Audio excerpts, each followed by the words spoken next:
Hello dear, आज के video में UP CATET BSc entrance examination का प्रैक्टिस सेट है, क्वेश्चन का प्रैक्टिस सेट है। इसको मैं प्रस्तुत कर रहा हूँ। पहला प्रश्न है, किसने कहा था भारत एक धनी देश है जिसमें निर्धन लोग रहते हैं? यहाँ पे चार ऑप्शन है। प्रोफेसर मार्शल, बी ऑप्शन है जॉनसन, सी ऑप्शन है प्रोफेसर नाउंस और चौथा ऑप्शन है डॉक्टर बीर एनस्टे। तो ये कथन जो है जॉनसन, करेक्ट आंसर क्या है? जॉनसन ने कहा था भारत एक धनी देश है जिसमें निर्धन लोग रहते हैं। दूसरा क्वेश्चन है, भारत में वन प्रबंधन अनुसंधान संस्थान, भारत में वन प्रबंधन अनुसंधान संस्थान इंस्टीट्यूट ऑफ फॉरेस्ट मैनेजमेंट कहाँ पे है? चार ऑप्शन, पहला भोपाल, दूसरा दिल्ली, तीसरा अम्बाला, चौथा जो है चंडीगढ़। तो इसमें करेक्ट आंसर है Bhopal. Bhopal is right answer.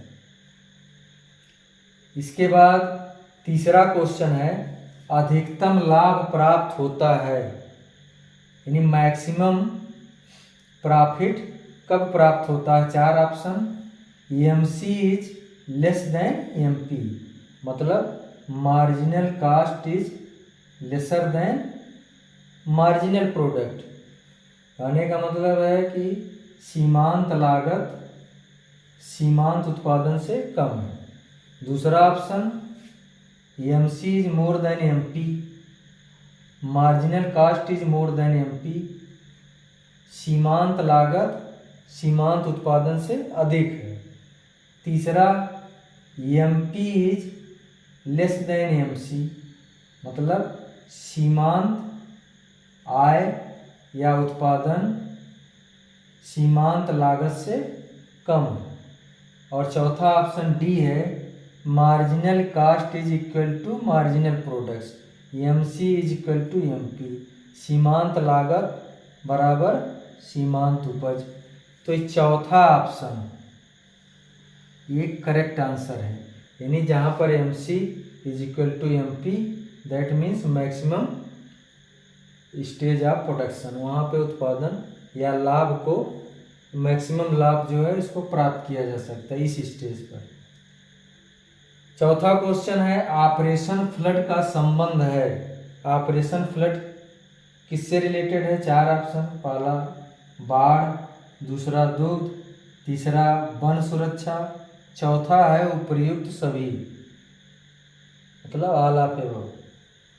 तो जाहिर है कि ऑपरेशन फ्लड ये बाढ़ से तो बिल्कुल संबंधित नहीं है, फॉरेस्ट सिक्योरिटी से बिल्कुल संबंधित नहीं है।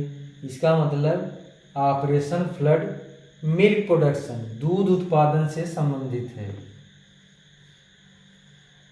3 स्टेज में चलाया गया था, इसको हम किसी आने वाले वीडियो में इसको डिस्क्राइब करेंगे। तो ऑपरेशन फ्लड दूध से संबंधित है। पांचवा क्वेश्चन, निम्नलिखित में से कौन सी खेती की विधि खेती की प्रणाली अर्थात सिस्टम ऑफ फार्मिंग नहीं है? दो प्रकार का होता है, एक तो टाइप्स ऑफ फार्मिंग, एक होता है system of farming. System of farming यहाँ चार ऑप्शन है, पहला राजकीय खेती, स्टेट फार्मिंग, सामूहिक खेती कलेक्टिव फार्मिंग, तीसरा है शुष्क खेती ड्राई फार्मिंग और चौथा है शाकाहारी खेती या कोऑपरेटिव फार्मिंग। जब फार्मिंग का डिवीज़न ऑनरशिप के आधार पर किया जाता है कि उसका ऑनरशिप कैसे डिसाइड होगा, कौन उसका मालिकाना हक किसका होगा, तो इस प्रकार की खेती को हम सिस्टम ऑफ फार्मिंग कहते हैं, यानी खेती की प्रणाली कहते हैं। और जैसे कवरेज एरिया, किस टाइप का क्रॉप उगाना है और क्लाइमेट के आधार पे, मौसम के आधार पर यदि फसलों का डिवीज़न किया जाता है यानी आर्थिक आधार पर, तो उसे हम टाइप्स ऑफ फार्मिंग कहते हैं। यहाँ राजकीय खेती स्टेट गवर्नमेंट, सामूहिक खेती मिलजुल कर कई लोग इसको कलेक्टिवली करेंगे, शाकाहारी खेती कोऑपरेटिव फार्मिंग। इसका मतलब सी ऑप्शन जो है शुष्क खेती, ड्राई फार्मिंग। ड्राई फार्मिंग जिस एरिया में वर्षा कम होती है, यानी एनुअल रेनफॉल कम होता है, वहाँ पे शुष्क खेती की जाती है। वहाँ पे ऐसे फसलों को उगाया जाता है जिनको पानी की कम आवश्यकता होती है, जैसे दलहन, तिलहन, ज्वार, बाजरा, ये सब। छठवां क्वेश्चन है, खाद्य पदार्थों की पूर्ति की कीमत लोच होती है। खाद्य पदार्थों यानी फूड मटेरियल की प्राइस इलास्टिसिटी कितना होता है, कीमत की लोच। पहला ऑप्शन शून्य, दूसरा अनंत या इन्फिनाइट, तीसरा है more than 1 unity, and D है चौथा ऑप्शन लेस देन 1। तो यहाँ पे प्राइस इलास्टिसिटी ऑफ फूड्स यानी खाद्य पदार्थों का पूर्ति की कीमत लोच 1 से कम होती है। तो D option is correct answer. अब 7वां क्वेश्चन, 7वां क्वेश्चन है सीमांत कृषक। सीमांत कृषक मतलब मार्जिनल फार्मर वह है जिसके पास जमीन होती है। 4 ऑप्शन यहाँ पर है, more than 1 hectare, less than 1 hectare, 1 से 2 हेक्टेयर और 2 से 4 हेक्टेयर। तो मार्जिनल फार्मर उन किसानों को कहा जाता है जिनके पास कुल जोत यानी जमीन 1 हेक्टेयर से कम हो, इसलिए यहाँ पर बी ऑप्शन सही है, 1 हेक्टेयर से कम। योजना आयोग की स्थापना कब हुई? 1948, 1949, 1950, 1951। प्लानिंग कमीशन योजना आयोग की स्थापना 1950, सी ऑप्शन यहाँ पर सही। नाबार्ड की स्थापना कब हुई?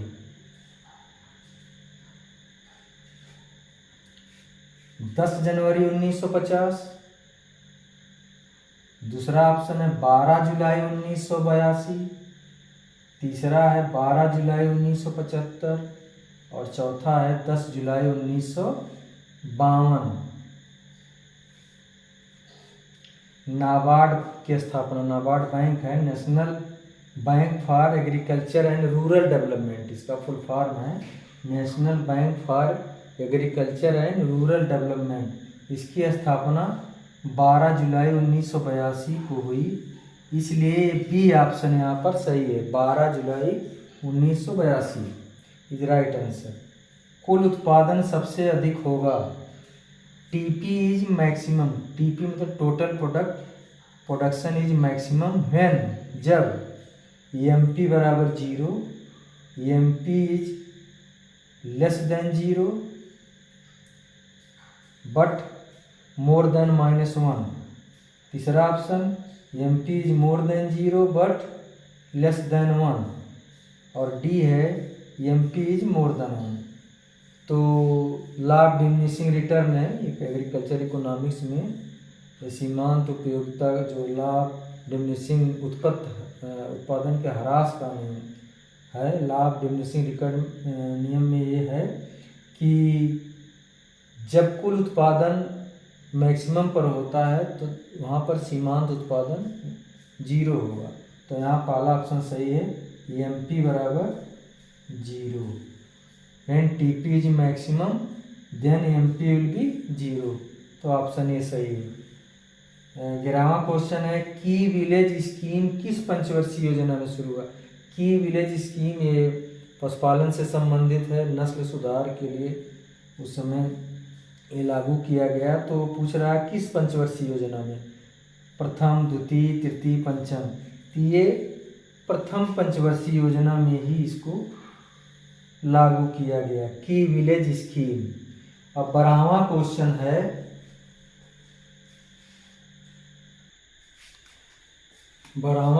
है, मुद्रास्फीति से कौन लाभान्वित होता है?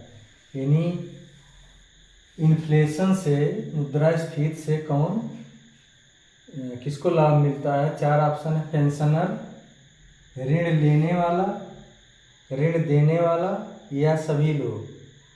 तो अगर इन्फ्लेशन बढ़ता है तो मनी का वैल्यू घटता है, तो इसमें जो है कर्जा लेने वाला यानी ऋण लेने वालों को ज़्यादा फायदा है, इसलिए ऑप्शन बी यहाँ पे राइट आंसर। गेहूं के थोक व्यापार का राष्ट्रीयकरण किया गया था किस सन में? 4 ऑप्शन 1968, 1973, 1965, 1975। तो गेहूं के थोक व्यापार का राष्ट्रीयकरण बी ऑप्शन यहाँ पर सही है, 1973 में किया गया। 14वां क्वेश्चन, कृषि विकास को सर्वाधिक महत्व किस पंचवर्षीय योजना में दिया गया? किस 5 ईयर प्लान में एग्रीकल्चर को सबसे ज़्यादा वरीयता दिया गया? तो इसका ऑप्शन है पहला प्रथम, द्वितीय, तृतीय, चतुर्थ। तो फर्स्ट 5 ईयर प्लान यानी प्रथम पंचवर्षीय योजना में जो है कृषि को सबसे ज़्यादा महत्व दिया गया, इसलिए यहाँ पे ऑप्शन ए सही है।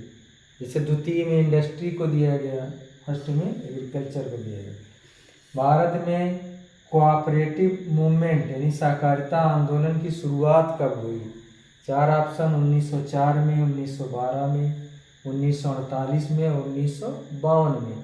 तो करेक्ट आंसर है यहाँ पे भारत में सहकारिता आंदोलन की शुरुआत 1904 में। ओके। 16वां क्वेश्चन, सामुदायिक विकास कार्यक्रम कब शुरू हुआ? कम्युनिटी डेवलपमेंट प्रोग्राम CDP कब शुरू हुआ देश में? 1904, 1952, 1975, 1989। तो ये कम्युनिटी डेवलपमेंट प्रोग्राम या सामुदायिक विकास कार्यक्रम 2 अक्टूबर 1952 को शुरू हुआ, इसलिए यहाँ पे बी ऑप्शन सही है। नेक्स्ट क्वेश्चन, आज का लास्ट क्वेश्चन, भूमि का अस्थायी बंदोबस्त परमानेंट सेटलमेंट किस गवर्नर जनरल के समय लाया गया था? 4 option Lord Cornwallis, Lord Dalhousie, Lord Canning और विलियम बेंटिक।